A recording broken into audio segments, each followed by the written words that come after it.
Okey bos, nasi kandar satu bungkus. Okey. Nah, kau campur. Macam mana? Kasih banja boleh? Kau daging ada makan? Ada, semua ada. Okey. Kasih banja. Itu kau apa? Boleh ayam bawang boleh tak? Boleh, semua okey. Ni kau apa? Mau daging? Okey. Daging satu Okey, boleh. Okey. Nah, ayam bawang special sini. Alright. Okey. Okey. Nak ambil sotong satu. Sotong boleh. Udang satu Udang besar. Okey. Udang masak apa ni? Masak kari. Okey. Lagi tulang satu Boleh. Bindi dua. Okey. Lagi terung ada? turun ada? Terung sikit. Okey. Yang ni apa? Ini per kambing. Okey, sikit.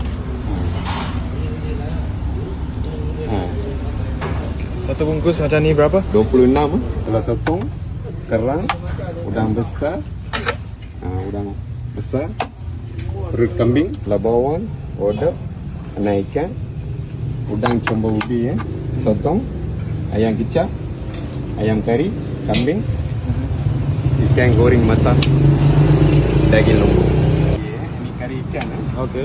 Kasih tsunami boleh? Okey. Kari ayam, kari kambing, kuah daging. Kuah daging ada makan Ada. Ada. Kuah daging. Kuah sotong. Kuah udang. Nah, Yang ni?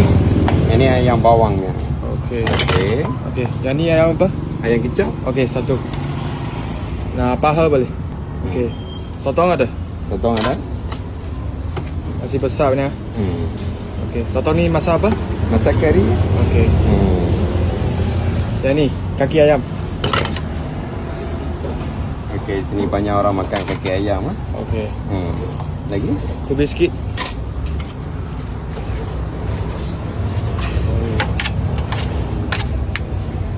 Lagi yang ni apa?